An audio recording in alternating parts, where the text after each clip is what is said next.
Welcome back again. This is going to be our last in our little section looking at grappling.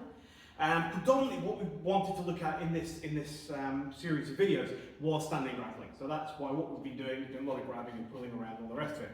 However, this starts to lead in eventually to some of the more actual jujitsu side of what we do, which involves a lot of kind of throws and things like that. I don't really want to go into that. That's a whole separate load of videos if I get that far. But what I thought it was worth was putting in a couple of takedowns. Now, the difference between a takedown and a throw, a takedown is where I remove the ability of the person to stand, but then they fall underneath their own weight.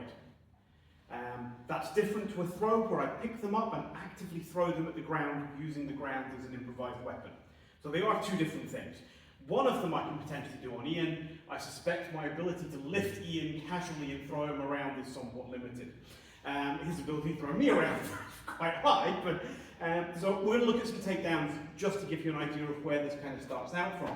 So these start from once we've got into this kind of grappling situation here. I'm just going to move Ian here so I know where he's falling. In this kind of situation here, obviously I can look at, striking, we've got all this control, I can look to be moving to kind of through my clinches or whatever. But another option I've got is just to try and put him on the floor. So one of the standard ones is an asotogaki, where what I'm going to do is I'm going to come round and put my leg around his. So from here, I'm actually going to put my toe past the line of his heels. If you imagine there's a line between his heels, if I can get my toe over that line and my back of my knee touching the back of his knee, all I've got to do now is slam my heel down and my foot displaces where my knee displaces where his knee is, and he no longer has a structure underneath him to stand. So I slam my heel down and Ian has no real option to fall. I didn't push you or pull you in there, that's just whipping one leg out underneath you. So that's quite a nice little one and it's used quite a bit. The problem is though that if somebody knows it's coming, the minute I step around here, it's just going to readjust and not allow that to happen, which is a very sensible way. And this is where we're going to move on to Ichigari. So this would be a technique normally when we run this. What I do is I get Ian to step forward, and as he steps forward, I'm going to kick his foot out from underneath him. But in reality, most people don't take nice big steps where that's easy to do. So it doesn't tend to work, unless you know exactly where their foot's going to land. I'm going to do this one gently, I'm not going to make you do a split. So from here, if I come round here, if I come round here, I know he's going to reposition his foot around, and that's when I'm going to catch it, because I know where that foot's going before he does. Yeah, if he doesn't, I'm going to take him down with the gaki, and if he doesn't, I'll take him with the gari and I hate the little jacket. I'm not going to. The back of the knee or the. That's it, yeah. Well, if I go around here, yeah. So if he doesn't do anything, he's going to go down that way. If he does move, I'm going to catch that foot to move it across. Now, even if I don't take him down, you've got to admit this is not a situation you want to be in. You are getting punted in the balls. That is the next step from here. So I've got those kind of options. Now, obviously, I can do those the other way. I can try drag Ian towards me and kick this foot across. I can step through here. You just stay in stance, sorry. If I step through here, I can pop that leg. Yeah, again, it's not comfortable, but it's unlikely to take him down unless I'm very good. But that outside reap, outside hook works very well. I can even do that, again, this one's going to be a bit more dynamic.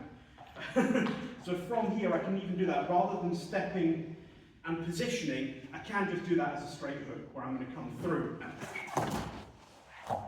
Rather than being delicate and using structure, I'm just going to hack backwards through my opponent's leg and bring them over.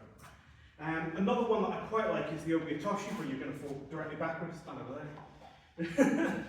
So, face the, stand at the front. I know, I'm terrible at this.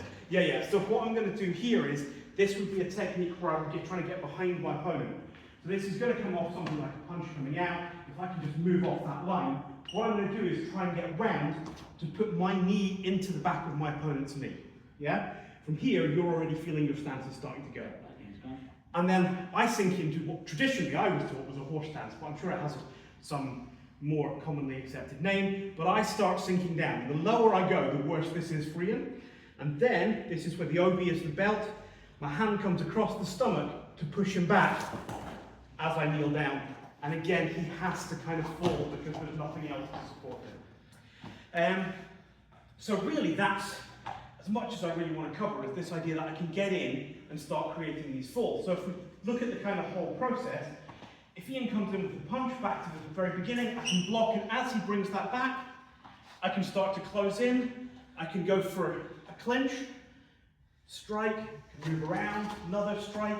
Maybe he's going to grab me. He likes to grapple, so he's in there. Well, I don't want to be in this position, so maybe that's the point. I'm going to drag him around a bit, mostly so he ends up falling on mats, before I come through and take him down. Once he's down, I'm going to try and take control of that arm and in some way control and incapacitate to end this. Yeah? So, that gives you an idea of kind of some of the ways that we can start to integrate this. Now, I think it's only fair that I'll let Ian do one. What's your favourite? What's your favourite? I don't have a favourite. Okay, you get to move me around now.